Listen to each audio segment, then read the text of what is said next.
Good morning. आप सभी का अड्डा कोचिंग प्लेटफॉर्म पर स्वागत। आज जो हम करने जा रहे हैं प्लांट फिजियोलॉजी,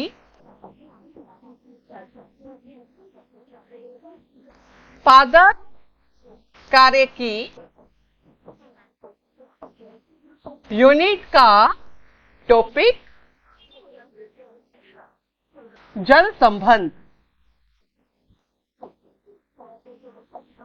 वाटर रिलेशन। हम सभी जानते हैं जैसा कि जो पौधे होते हैं, पादप हैं, वो जो पानी का अवशोषण सॉइल मिट्टी से किसके द्वारा करेंगे? रूट के द्वारा, जड़ों के द्वारा। जो प्लांट फिजियोलॉजी में हमने जल संबंध की बात करें, वो वाटर रिलेशन। प्लांट है जो वाटर है वो सबसे ज्यादा कहाँ होता है? सोइल में अवेलेबल होता है और किसके थ्रू ले लेता है? रूट के द्वारा। अब हम ये बात करें प्लांट फिजियोलॉजी में विसरण, डिफ्यूजन। विसरण हमेशा अधिक सांद्रता से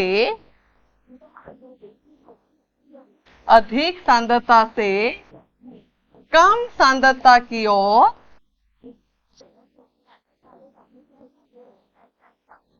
मूव करता है। जो अणु है वो अधिक सांद्र से कम सांद्र की ओर मूव करते हैं।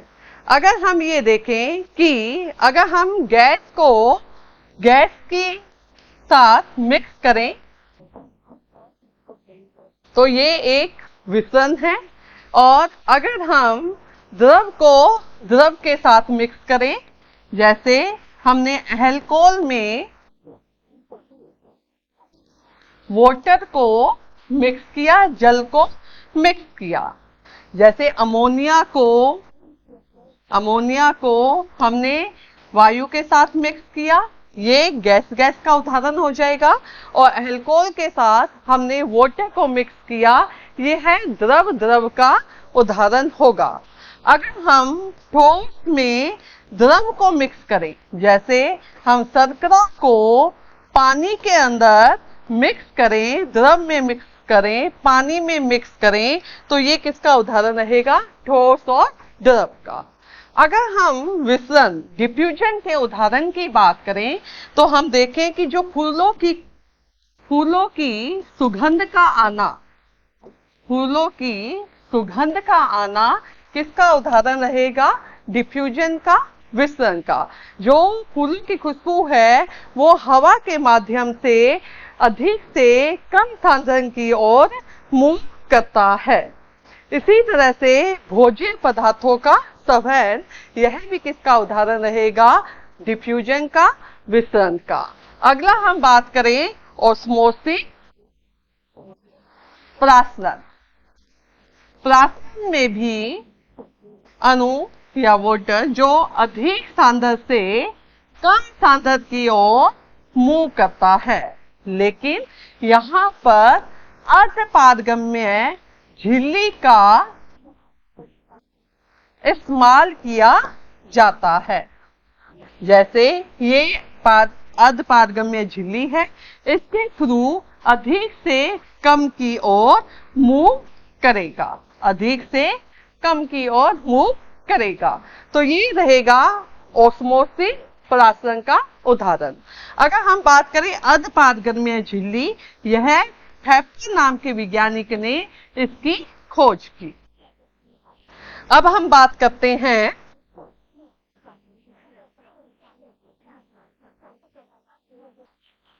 प्रासरण के प्रकार।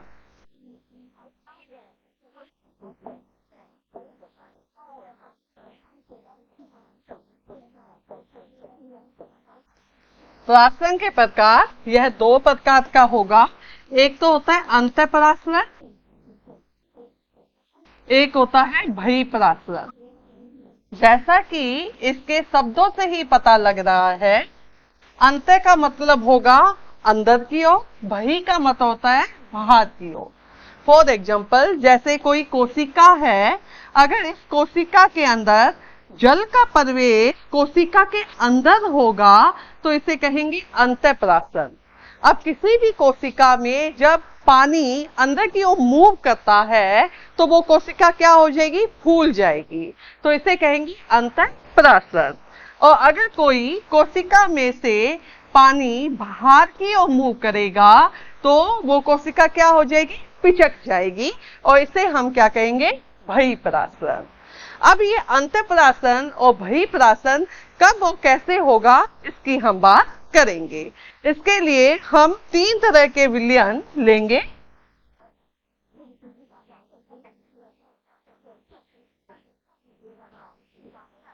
प्रासन्य, सांद्रताएं, विलयनों के प्रकार।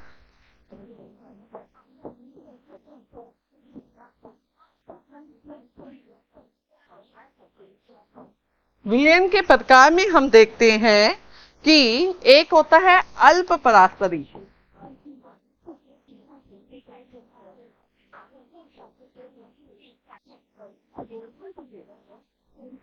अल्प पराशरी।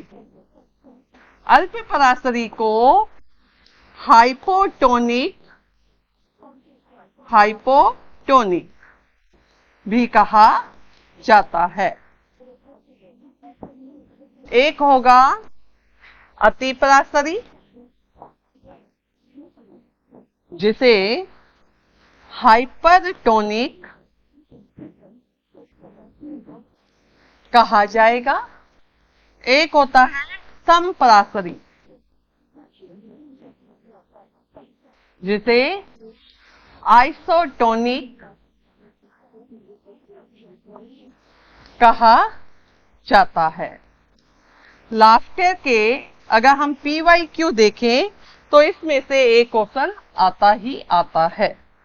क्या है अल्प पराशरी, इसकी हम बात करेंगे। हाइपोटोनिक, हाइपोटोनिक इसके वर्ड पे देखो, हाइपो अल्प, मतलब क्या है कि आपने एक बीकर लिया, इस बीकर में जो आपने विलयन लिया है वो कैसा है, अल्प सांद्र है। कैसा है, अल्प सांद्र। अल्प सांद्र का मतलब ये होता है कि उसके अंदर पानी की मात्रा क्या है, अधिक। यहाँ पे जल क्या है, अधिक।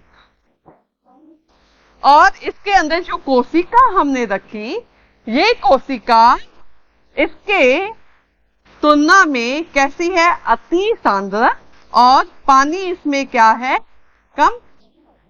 हमेशा जो जल का गमन होता है, जो जल की मूवमेंट होती है, वो अधिक से कम की होगी।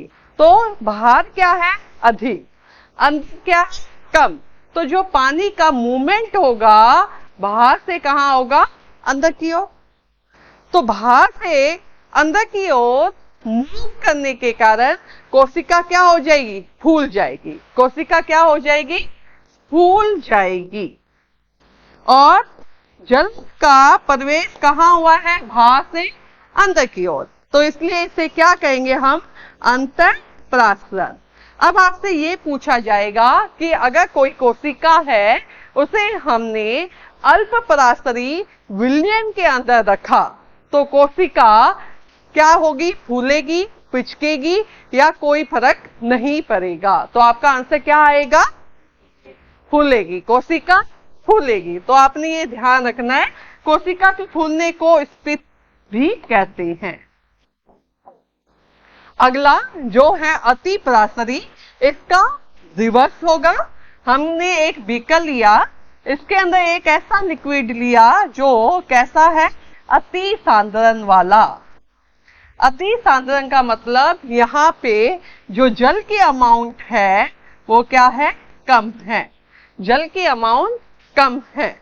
इसके अंदर जब हमने कोई कोशिका को रखा, तो इस कोशिका के अंदर जो पानी की अमाउंट है वो तो क्या है, यहाँ पे ज्यादा। पानी कैसा है, यहाँ पे अधिक, लेकिन और ये क्या है, कम सांद्र। कम सांद्र का मतलब यहाँ पे पानी क्या है, कम है। अभी हमने बात करी कि हमेशा पानी अधिक से कहां जाएगा, कम की ओर। तो अधिक से कम की ओर पानी कोशिका के इनसाइड क्या है, ज्यादा, और बाहर की ओर क्या है, कम।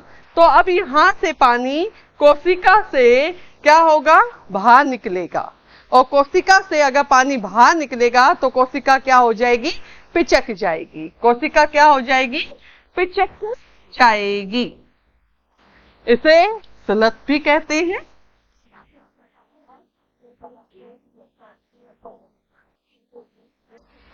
अब हमने बात करी कि पानी का बाहर निकलना, तो यहाँ पे कौन सी क्रिया हो रही है, बहिःप्रासरण। कौन सी क्रिया हुई, बहिःप्रासरण। अगला संप्रासरी। संप्रासरी में जो हमने एक बीकर लिया, इसमें जो हमने द्रव्य लिया है उसकी सांद्रता और जो हमने कोशिका ली है उसकी सांद्रता एक जैसी है। मतलब दोनों के अंदर जो पानी की अमाउंट है वो एक जैसी रहेगी, दोनों की जो सांद्रता है वो एक जैसी रहेगी। तो अब आपसे पूछा जाए क्या कोई चीज अंदर आएगी कि बाहर आएगी, तो इसका ये आंसर होता है कि ऐसा नहीं है कि इसमें ना तो कोई चीज आएगी ना जाएगी, ऐसा नहीं होता। यहाँ पे ये है कि अगर दो मॉलिक्यूल, दो अणु पानी के बाहर निकलेंगे तो दो ही मॉलिक्यूल जल के अंदर भी आएंगे। तो मतलब जितनी चीज कोशिका के इनसाइड आएगी उतनी ही उसके आउटसाइड जाएगी। इसी के कारण दोनों के बीच में बैलेंस रहेगा। तो इसे क्या कहते हैं, संप्रासरी या आइसोटोनिक। तो इस तरह से आपने देखा अंतःप्रासन, बहिःप्रासन, उनमें किस तरह से अल्पप्रासरी और अतिप्रासरी का काम किया जाता है। अगर हम इनके उदाहरण की बात करें, जो अल्पप्रासरी है, अल्पप्रासरी में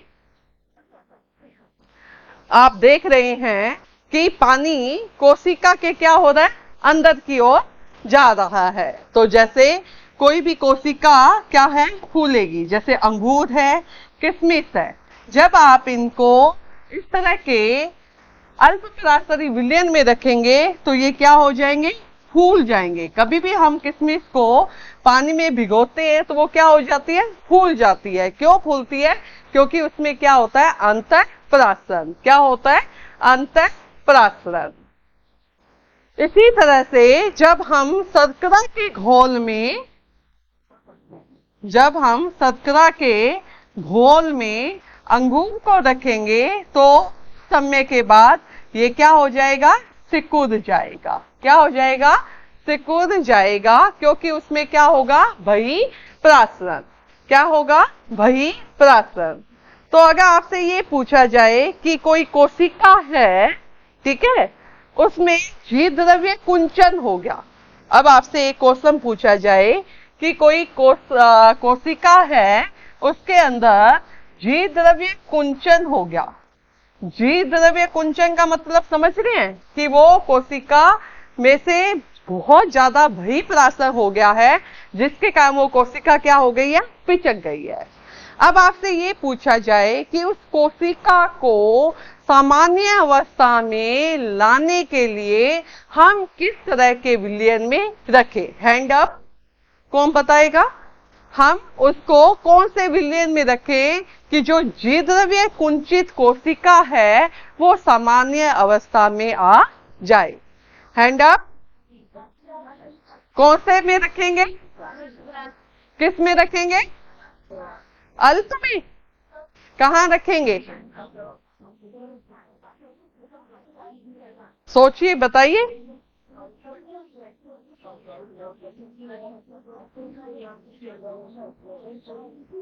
कहां रखेंगे, वो पिचकी हुई है तो आप इसको कहां रखेंगे, अल्पप्रासरी, ताकि अल्प में क्या होगा, पानी उसके अंदर चला जाएगा, वो वापस अपनी सामान्य अवस्था में आ जाएगी। एक बार फिर, कोई बात नहीं।